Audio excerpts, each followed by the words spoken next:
"Sir, that phone costs more than your car." The voice came from behind Ryan Cooper, just as he reached for the black smartphone lying beneath a cafe chair. He stopped, hands suspended inches above it.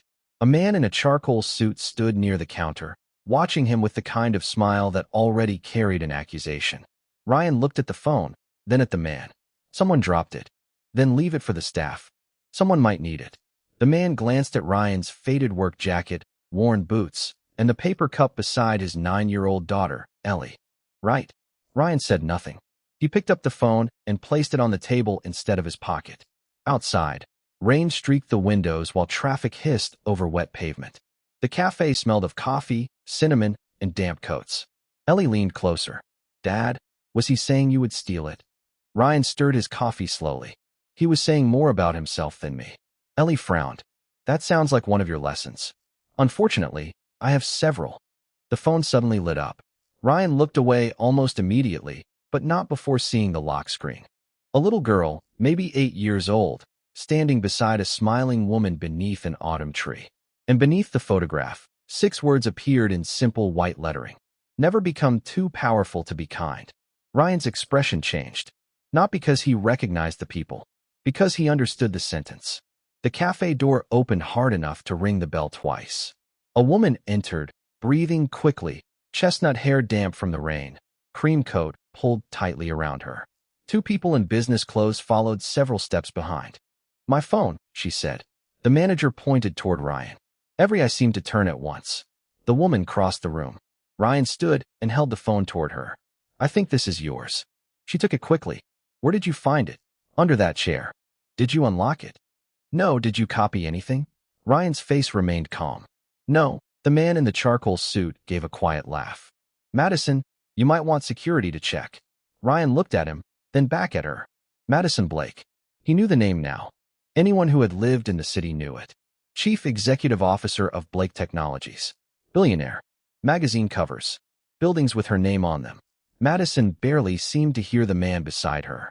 Her eyes had dropped to the screen. She pressed the side button. The photograph appeared. Her face went still. Then she looked directly at Ryan. "Did you see my lock screen?" Ellie glanced at her father. Ryan could have lied. Instead, he nodded once. For about a second. Madison's fingers tightened around the phone. "What did you see?" Ryan looked toward the window, giving her the privacy she had not asked for but clearly needed. Only long enough to know it mattered. Something in Madison's expression changed. The suspicion did not disappear completely, but something stronger replaced it. Fear. Not fear of losing a phone. Fear of someone seeing the woman hidden behind the title. The man beside her stepped forward. What exactly was on the screen? Ryan looked at him. "That seems like her business." The cafe went quiet. Madison stared at Ryan as if nobody had answered for her in years. He picked up Ellie's backpack. "Come on, kiddo." As they walked toward the door, Madison called after him. "Mr. Cooper." Ryan stopped. He had never told her his name. One of her assistants was already holding up a tablet with his information. Madison looked from the screen to him. "Thank you." Ryan gave a small nod and left with Ellie into the rain. Madison remained beside the table, holding the phone against her palm. She looked again at the photograph of herself as a child beside her late mother, then at the words she had almost stopped believing. Never become too powerful to be kind.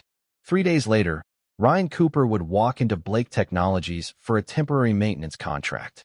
Madison would recognize him immediately, and before that week ended, the quiet man she had nearly mistaken for a thief would uncover something inside her company powerful people had spent months trying to hide.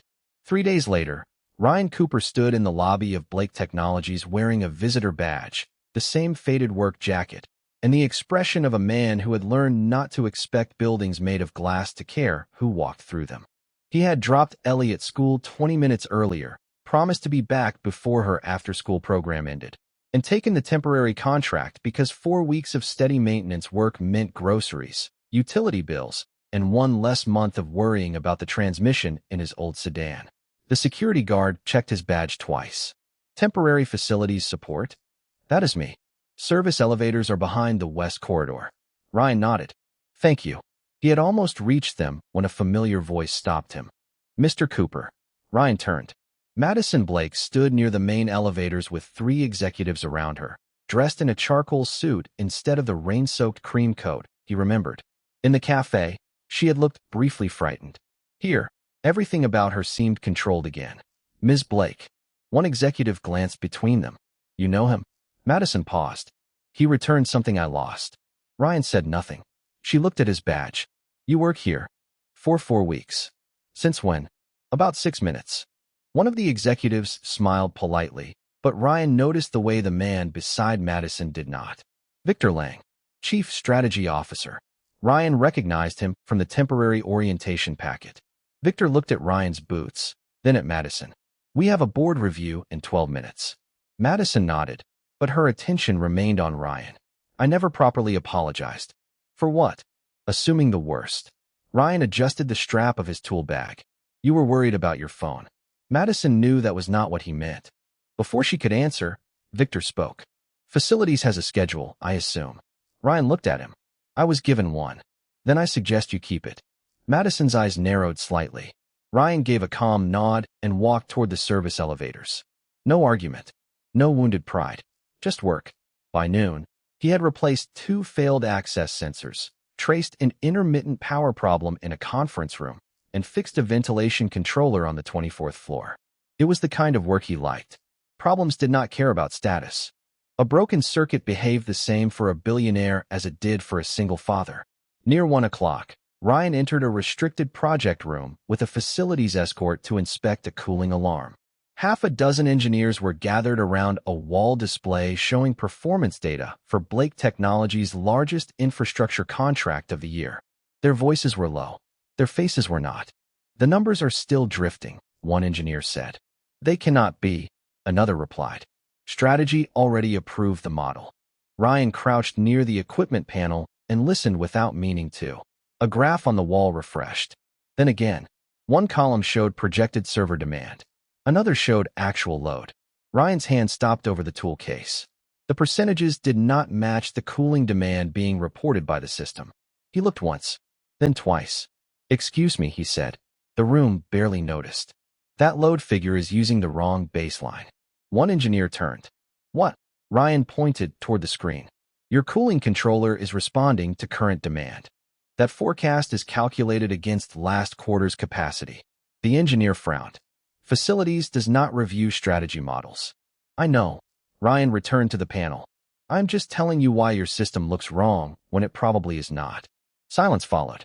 The lead engineer stepped closer to the screen and changed one setting. The graph recalculated. The difference was enormous. 23%. Someone whispered, that cannot be right. Ryan closed his tool case. Maybe. He stood. But it is consistent. At that exact moment, Victor Lang appeared in the doorway. His eyes went from the recalculated graph to Ryan. What is he doing in here? The lead engineer answered carefully. He noticed a baseline mismatch. Victor's expression hardened. Put the original model back. But the revised calculation, I said put it back. Ryan looked at him. Victor looked back. 2 quiet men. 2 very different kinds of silence. Then Ryan noticed Madison standing several feet behind Victor, phone in hand, watching the same screen. For just 1 second, the display lit against her palm. The words on her lock screen appeared again. Never become too powerful to be kind. Madison looked from the message to the numbers Victor wanted hidden, and the first crack appeared in the certainty she had worn all morning. Madison did not speak until Victor Lang had left the project room. The engineers remained near the wall display, pretending to study the numbers while waiting to see which direction power would move. Ryan had already picked up his tool bag. Mr. Cooper, Madison said. He stopped. Yes. She looked toward the recalculated graph. How certain are you? About the baseline? Yes. Ryan glanced at the lead engineer. Certain enough that I would verify it before anyone signs off on the forecast.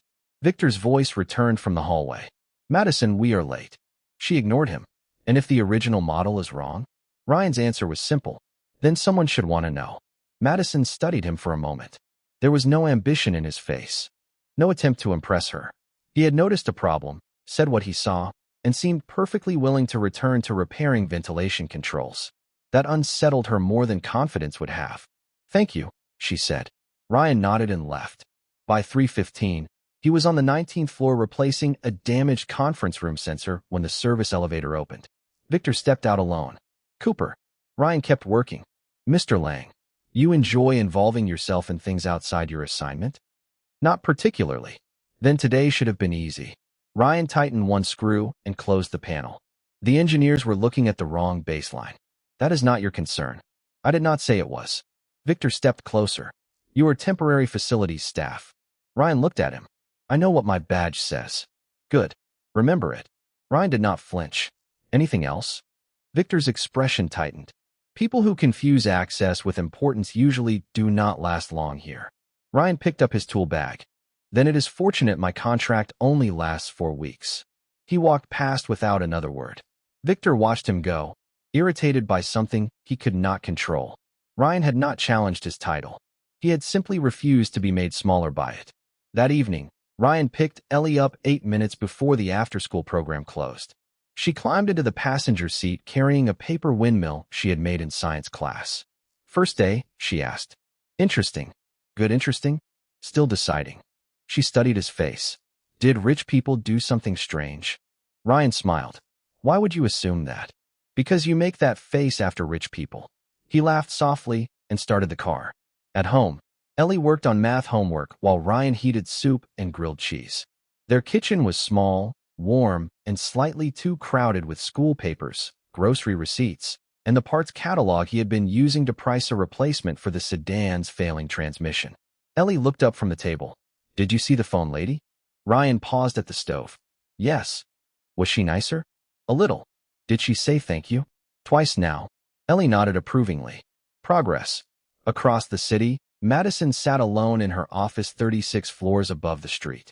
Victor had sent her a revised strategy summary explaining the 23% discrepancy as a temporary modeling adjustment. The language was polished. The explanation was not. She opened the raw project files. Then the engineering logs. The mismatch Ryan had spotted appeared again. And again. The strategy model had been using outdated capacity figures for nearly 6 weeks. Madison reached for her phone. The screen lit. Her mother's face appeared beside the 8-year-old version of herself. Never become too powerful to be kind. Madison stared at the words until they became uncomfortable. Kindness was easy when it cost nothing. Truth was harder. She called the lead engineer. I want the original system logs from the last 60 days. Tonight. Should I copy Mr. Lang? Madison looked toward Victor's strategy report. No, there was a pause. Understood. 40 minutes later, the files arrived. Madison opened the first audit trail. One name appeared repeatedly beside manual forecast overrides. Victor Lang. Her eyes narrowed.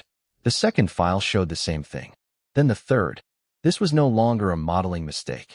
Someone had been changing the assumptions after engineering review. Madison leaned back slowly. On the other side of the city, Ryan was helping Ellie build a cardboard bridge for school, unaware that a single sentence he had spoken beside a cooling panel had just pulled loose the first thread of a deception worth hundreds of millions of dollars. Madison arrived at Blake Technologies before 7 the next morning. The building was still quiet, its glass lobby reflecting a pale sky while cleaning crews finished their rounds. She carried no coffee, no assistant, no schedule. Only a printed stack of system logs and the uncomfortable certainty that Victor Lang had been manipulating project assumptions for weeks. By 7:30, she had reviewed every override twice. By 8, she had called internal audit. By 8:15, Victor walked into her office without knocking. You went around me. Madison looked up from the reports. I reviewed company data. Without notifying strategy. You mean without notifying you? Victor's jaw tightened. Those overrides were temporary adjustments. Why were they made after engineering review?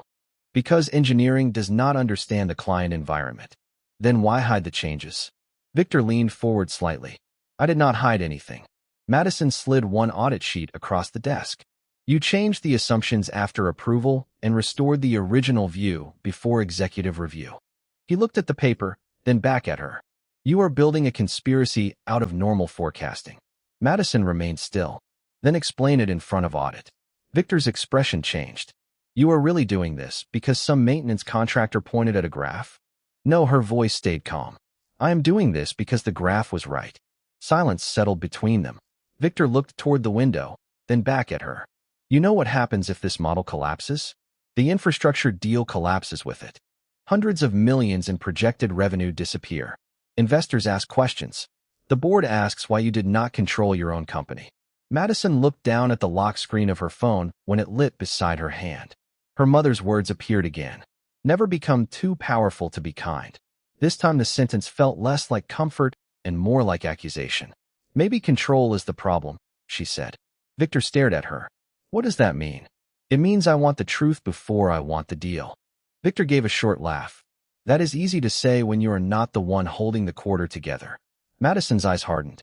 Leave the office. He hesitated, then turned and walked out. 3 floors below, Ryan was replacing a failed access panel when his supervisor approached. Cooper.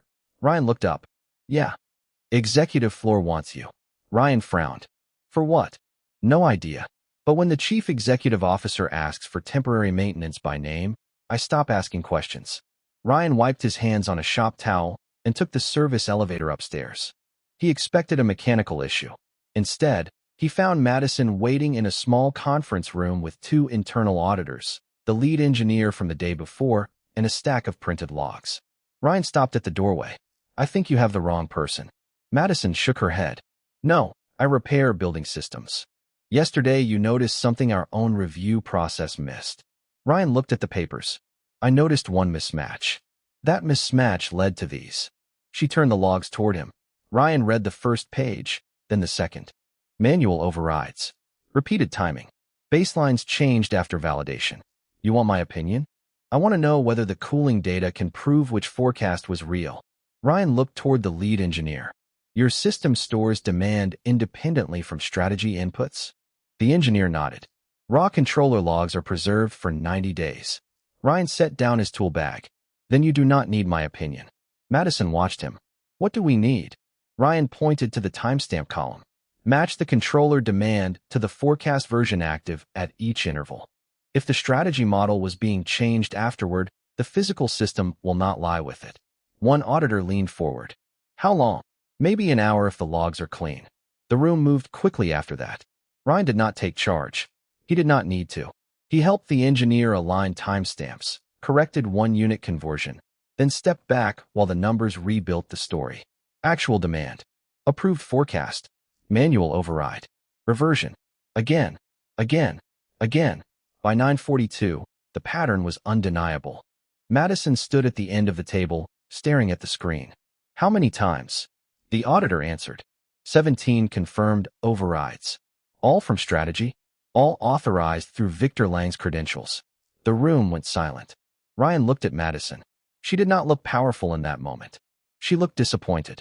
You were right, she said quietly. Ryan shook his head. The logs were right. Madison looked at him. You always do that.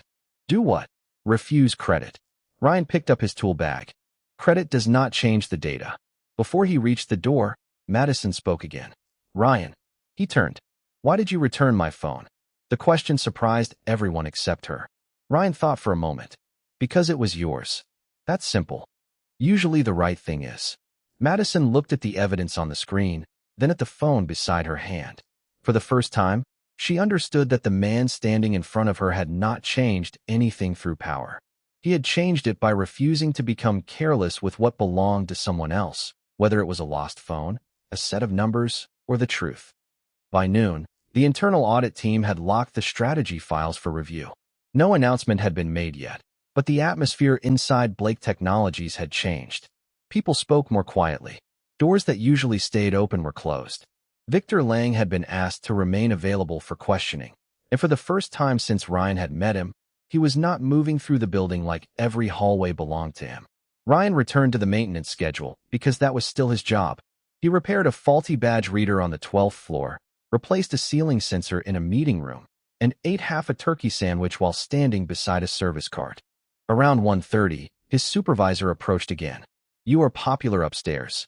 Ryan looked at him. That sounds dangerous. Chief Executive Officer wants you in conference room 7. Again. Again. Ryan finished the sandwich, wiped his hands, and took the elevator. Madison was alone this time. No auditors. No engineers. Just a folder, 2 cups of coffee, and her phone resting face down on the table. Sit, she said. Ryan remained standing for a second. Am I being fired? Madison almost smiled. Why would you think that? Temporary contractors usually do not get this many executive meetings unless something has gone badly. Something did go badly. Fair point. He sat. Madison pushed one coffee toward him. Internal audit confirmed the overrides. Victor was changing assumptions to keep the projected margins above the board threshold. Ryan looked at the folder. How many people knew? We do not know yet. And the engineering team? Madison hesitated. Strategy planned to recommend a restructuring, meaning layoffs. 240 positions. Ryan's expression changed. Not dramatically, just enough. For a problem they did not cause. Yes. The words sat between them. Madison looked toward the window. If you had not noticed the mismatch, I might have signed the plan tomorrow. Ryan said nothing. That does not bother you, she asked. It does. You do not look angry. Anger does not make the numbers cleaner. Madison looked at him. You make everything sound simple. Ryan shook his head. Simple is not the same as easy. Her phone lit on the table. The photograph appeared again before she turned it over. Ryan looked away automatically. Madison noticed. You still will not look. At what? The screen. You asked me once if I had seen it. I figured that meant you did not want me studying it. Madison rested both hands around her coffee. The woman in the picture was my mother. Ryan waited. She died when I was 19. I am sorry. She hated what this company did to my father. Not the company itself. What power did to him. Ryan listened. Madison continued. He started as an engineer. By the time I was 12, he measured every day in margins, acquisitions, and who had disappointed him. And your mother? She kept reminding him that people were not line items. Madison looked down at the phone. That sentence was hers. Ryan nodded once. It is a good sentence. I stopped believing it worked in business. Did it stop being true? Madison looked at him. The question was quiet. That made it harder. Before she could answer, the door opened, and Victor stepped inside with legal counsel behind him. His face was controlled, but the confidence was gone. Madison, we need to discuss the audit process. He stopped when he saw Ryan. Why is he here? Madison stood.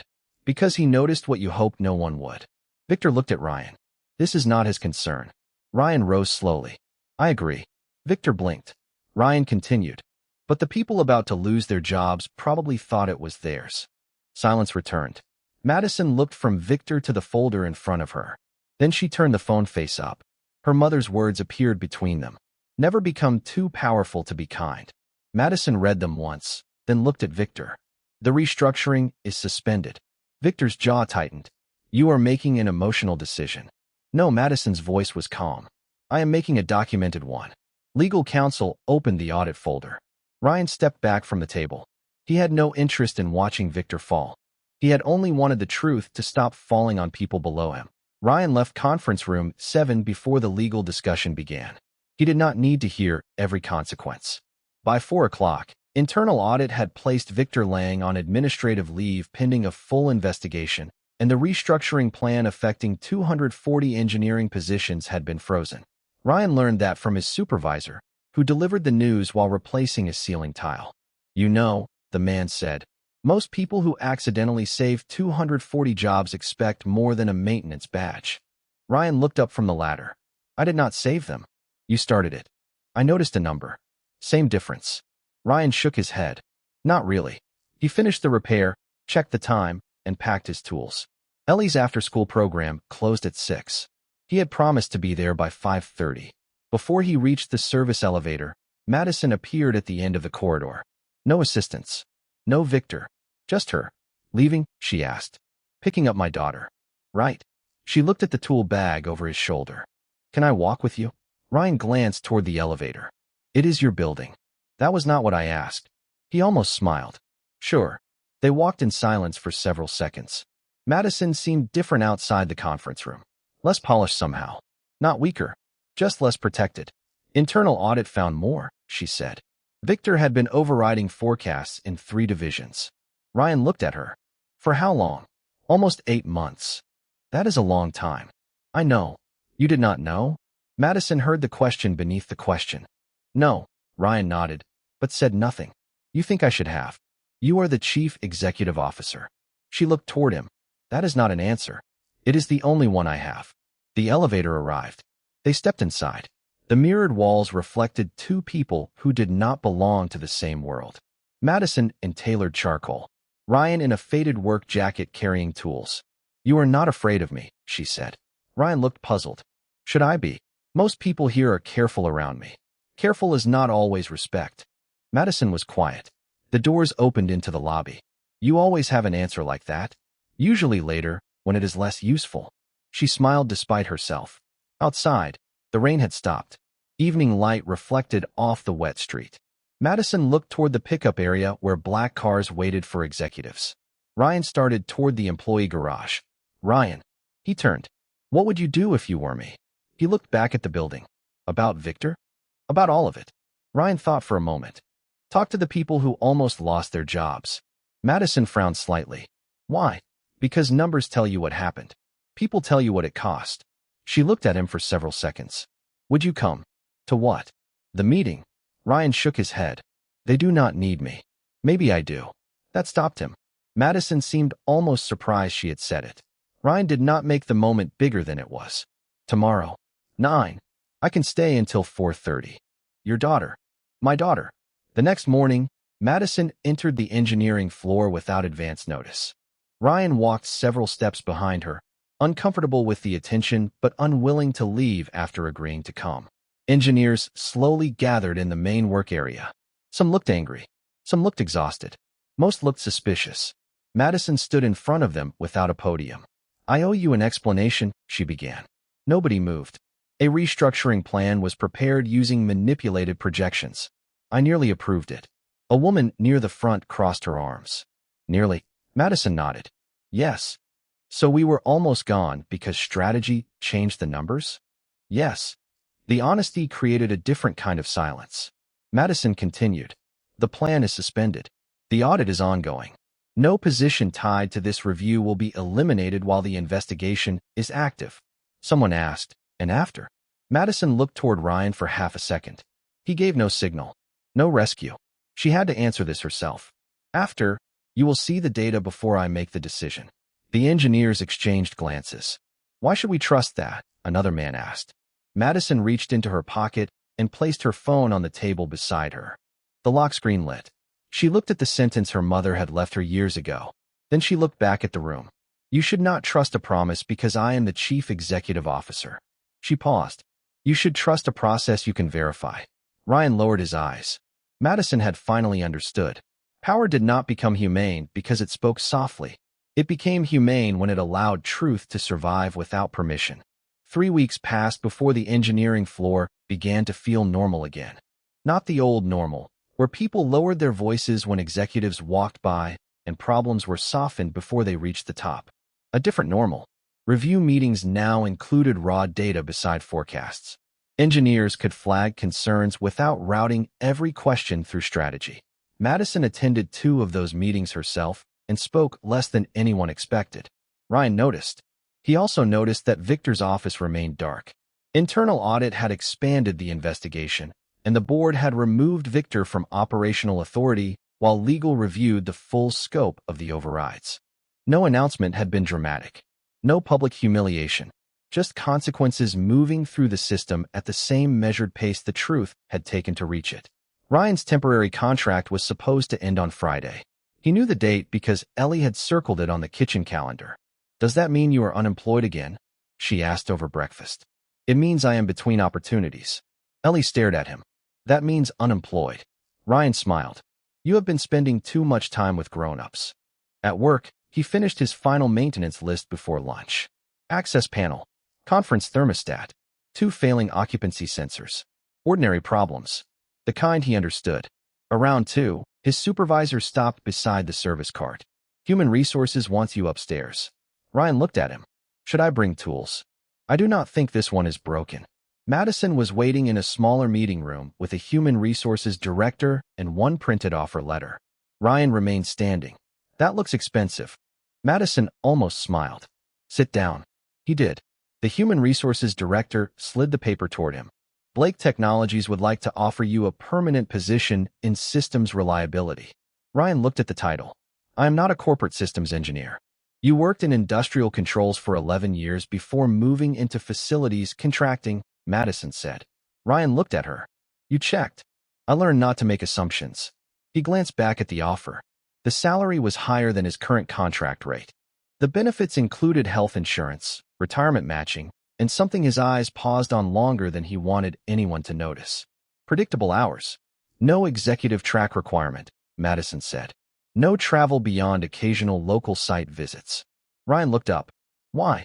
Because I asked what you actually needed before designing the role. He was quiet. Madison continued. You saw a problem because you understand how physical systems behave when reports say something else. I want someone here whose job is to question that gap. Ryan leaned back. And if I tell you something you do not want to hear? Madison met his eyes. Then I hope I am finally smart enough to listen. The human resources director gave them several minutes alone. Ryan read the offer again. This is generous. It is fair. Those are not always the same thing. I am learning. He looked at the schedule. I need to leave by 5 on school days. Then leave by 5. Even if there is a meeting? If the building cannot survive without you after 5, we have designed another bad system. Ryan laughed softly. That sounds familiar. Madison looked relieved to hear it. Will you take it? He folded the paper once. I need to talk to Ellie. Of course.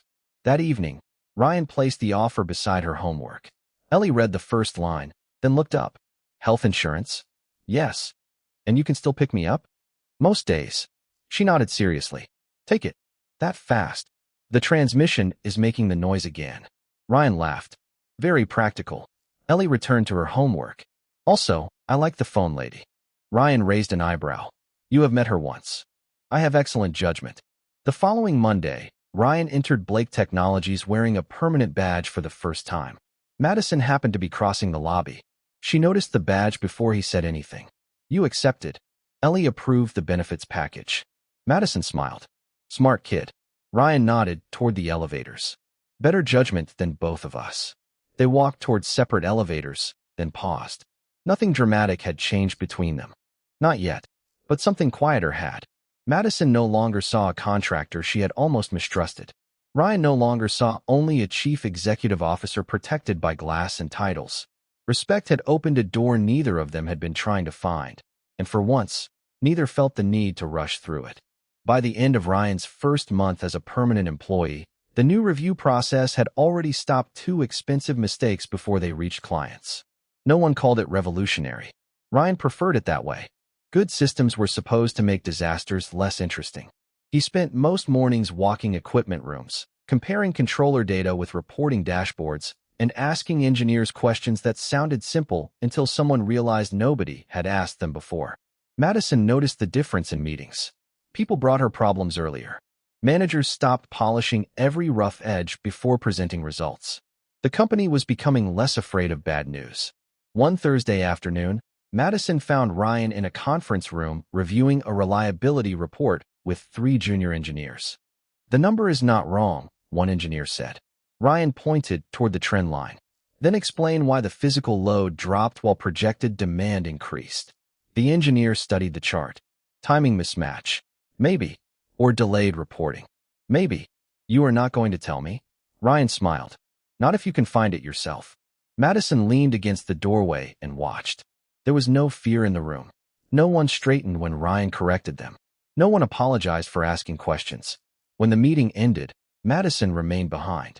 You enjoy making people work for answers. Ryan closed his laptop. People remember what they discover. My father used to say people remember what costs them money. Your mother sounds wiser. Madison looked at him. You remember that? Hard sentence to forget. She reached for her phone almost unconsciously. The lock screen had not changed. Her mother still stood beneath the autumn tree beside the little girl Madison had once been. I almost changed it last week, she said. Why? I thought maybe I did not need the reminder anymore. Ryan slipped the laptop into his bag. That is probably when you need it most. Madison smiled softly. There you go again. What? Saying something annoying like it is obvious. Occupational hazard. She laughed, then looked toward the window. Internal audit finished Victor's review. Ryan waited.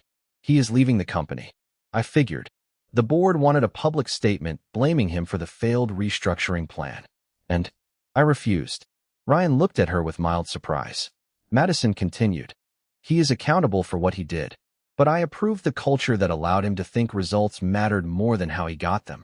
Ryan was quiet for a moment. That sounds expensive. It is. Good.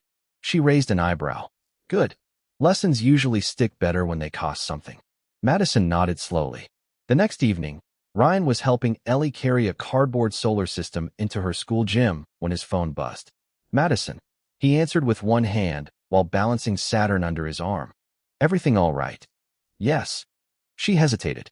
I was wondering if the invitation still applies. Ryan frowned. What invitation? Ellie told me last week that parents and friends could come to the science night. Ryan looked toward Ellie, who was pretending not to listen. You invited the chief executive officer to middle school science night. Ellie shrugged. She likes technology. Madison laughed through the phone. I can stay away if this is strange. Ryan looked around the gym. Folding tables. Poster boards. Parents carrying cookies. Children arguing over extension cords. Do you own clothes that do not look like a board meeting? I believe so. Then come by. 40 minutes later, Madison entered wearing jeans, a simple blue sweater, and an expression Ryan had never seen at Blake Technologies. Uncertain. Ellie waved from across the gym. Phone lady. Madison stopped. Ryan covered his eyes briefly. We are working on manners. Madison smiled. I have been called worse. Ellie pulled her toward the project table. Dad helped with the stand, but I did the wiring. Of course you did, Madison said. Your father only notices electrical problems worth hundreds of millions. Ryan looked at her. Very funny. For the next hour, Madison listened to children explain volcanoes, bridges, solar cells, and water filters. No one asked about quarterly revenue. No one cared about her title. When Ellie won honorable mention, Madison clapped louder than Ryan expected. Later, outside beneath the parking lot lights, Ellie ran ahead to show a friend her ribbon. Madison stood beside Ryan in the cool evening air. I forgot places like this existed. School gyms. Rooms where nobody needs anything from me. Ryan looked toward Ellie. They need things. Just different things. Madison watched the children laughing near the doors. Your life seems very small from the outside. Ryan did not take offense. It is. She turned toward him, surprised. And somehow it feels bigger when I am in it. Ryan looked at her for a moment. There was no joke waiting in his expression. Maybe because nobody here cares how powerful you are. Madison glanced at her phone when the screen lit inside her hand. For the first time, she did not turn it away. Maybe that is why I keep coming back. 6 months later, Blake Technologies looked different in ways no quarterly report could fully explain. The same glass walls reflected the same city skyline. But people inside the building had stopped treating bad news like something that needed to be hidden before it reached the top. Engineering reviews now included raw system data besides strategy forecasts. Managers had to document every override. Employees could challenge assumptions without requesting permission through 3 levels of authority. Madison had approved the changes, but she never called them hers. She knew better now. Ryan still arrived before 8 most mornings, still carried the same worn tool bag, even though his new role rarely required it, and still left by 5 when Ellie had school activities. His old sedan finally gave up in January. Madison offered him the number of a luxury dealership. Ryan bought a used pickup from a mechanic he trusted instead. You are impossible, she told him. I am affordable, he replied. Ellie sided with him.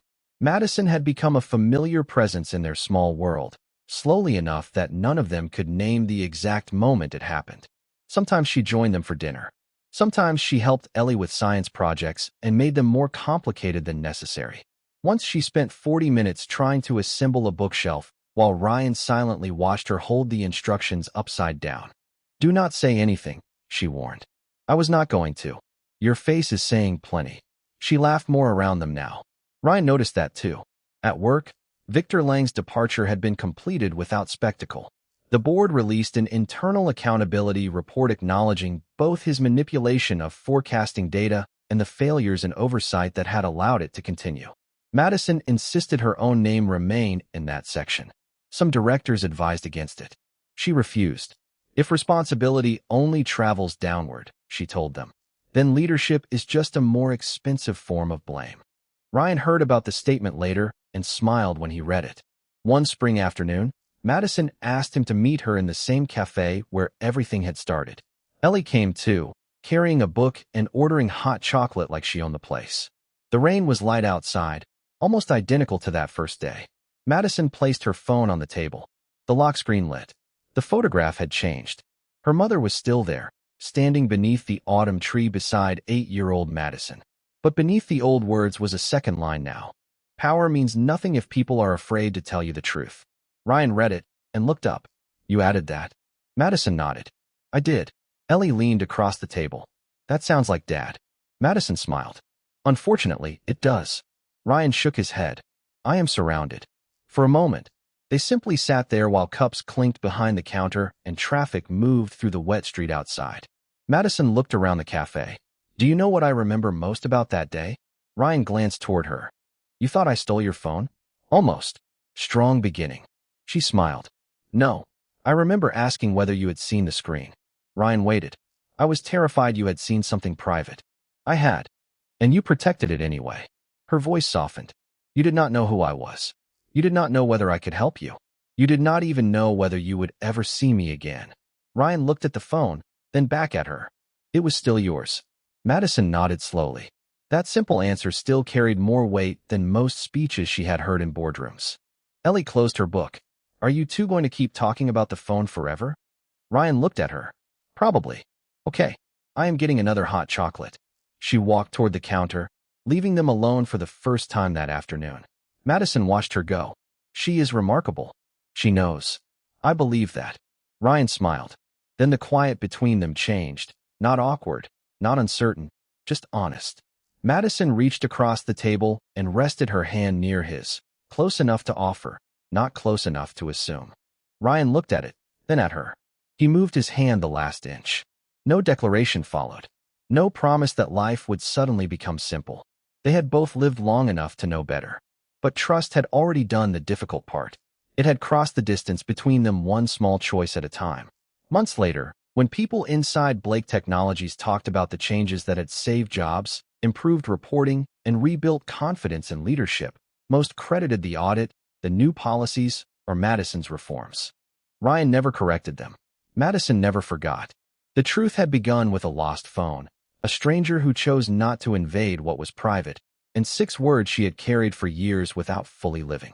Never become too powerful to be kind. In the end, Ryan had returned more than a phone.